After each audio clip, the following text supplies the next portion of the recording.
Welcome to my world. Why don't you come in?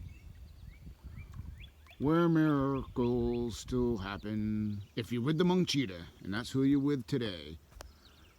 And you're also with Midnight Tango, my youngest son, and we're going to be going in the woods behind us. It used to be an old camp area, campsites. I don't know if it was the Boy Scouts or Girl Scouts. I don't really know the history, but I know it's back there. And this is Billings Lake. This is the local watering hole. And if you like YouTube channels with the guys doing underwater stuff, finding stuff, check out LTD, Low Tone Digging. Dan, this would be the good spot for you if you ever come up here, because this has been a swimming hole for quite a while. I swam here for many years. So let's get in the woods and see what we can find. Here's one of the old buildings that belong to the camp area. You can see the kids hang out. We're gonna go deeper in the trail down the woods here. There's less people traffic, but this is one of the remains of the old camp area. Looks like the local kids have found it and used it as the old party spot. It's just too bad they don't know how to carry out what they can carry in. Somebody's tent right there. We're gonna go deeper in the woods here. This is pretty cool. This is some type of, there's a building way up here on the, I say it's like a ridge line, cliffs. You can tell. All the way down. But yeah, there was something up here. I'm not sure what it was, but it was definitely a building, a structure at one point. Midnight Tango! Here we found a nice natural shelter if we were lost in the woods.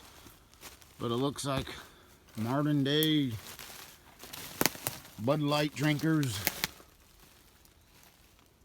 energy drinkers have to leave their trash behind, but if I was lost, I should make a fine little shelter. We haven't found anything yet, but we're going to follow this valley down. We saw those old structures, but there's a lot of iron and nails. It's hard to get any good signals. But now we're going to try in the woods. All right. I think me and Midnight Tango found a dump site where I bet the camp threw all their garbage. There's a nice piece of china with a symbol on it. It's like some type of shield, but it's here. You can see there's scraps of iron, old iron stuff here.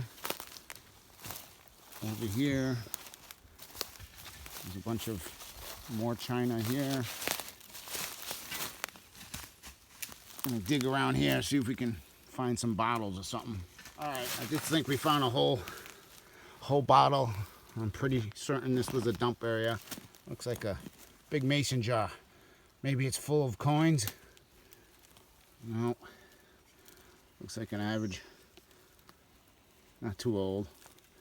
Probably could have been a mustard jar or something, but it was in the ground a little bit. We're gonna dig in here nice and carefully.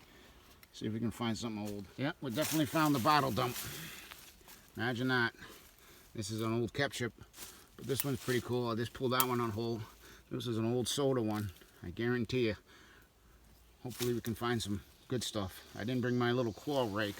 I didn't think I'd find a bottle dump, but this is the area here. This is my wood duck hole. When I used to do a lot of duck hunting, this was full of wood ducks. Very hard to shoot when they come flying in, making noise. I had a great dog when I hunted here named Raven. One of the best hunting dogs I've had. You'd shoot him and have to find him. If you didn't have a dog, you wouldn't find him. But we're going to keep digging in this bottle dump area. Pull this one out whole. Probably from maple syrup. But everybody knows I love the fine old bottles too. So I can be here for quite a while now. See if we can find some old china, old Coke bottles or something. So far, that's what we got. Go China, Newcastle, PA, made for Reginer and Shoop Co., St. Joseph in Kansas City. Oh, here's a piece of china that we found. Has a picture of a Native American on it. You can see it on the camera here. It's pretty neat. It came out of the ground. I'll keep this one. But I thought that bottom piece, you can read it. This was an old campsite, so who knows what we're going to find in this bottle dump now. We're on to something now, folks.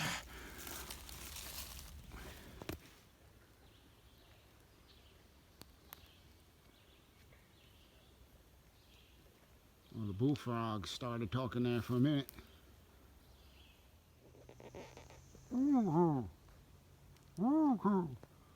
What did he say, Dorothy? I think he said oil can. Oil can?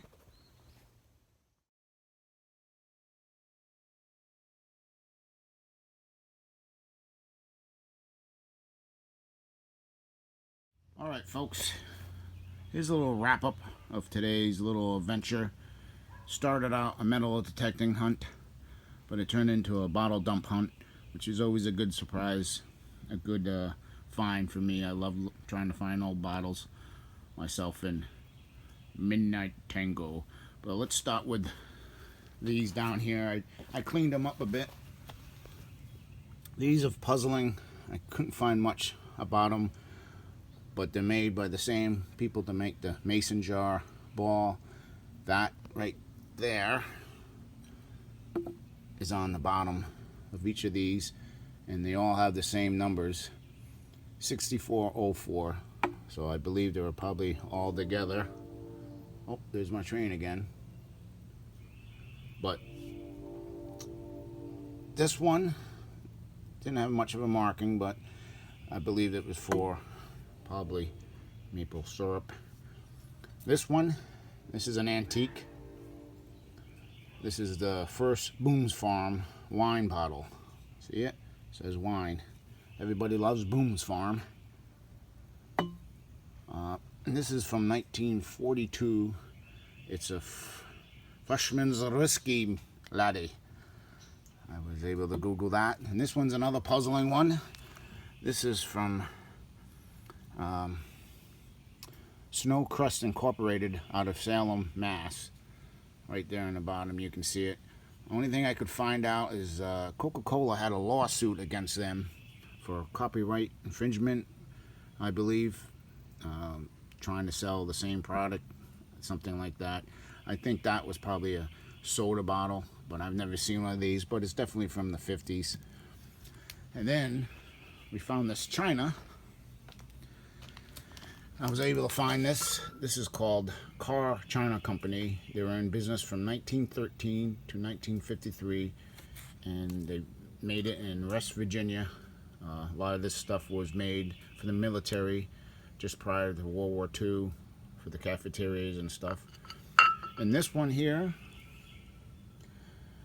this is Sangingo China, Newcastle, Pennsylvania. I was able to find some information. Very popular china back then. Again, it has the maker's mark right there in the Native American on the back. They made it for the company that's right there. I'm not even going to try to say it, but that came out of the ground today. I cleaned them up for you, and this is what we found with the detector. Not much with the metal detector. These nails and this cap. I believe it may be for a radiator. I don't know. It rang up nice on the Garret, like a 90 on it, so I thought maybe it had a coin.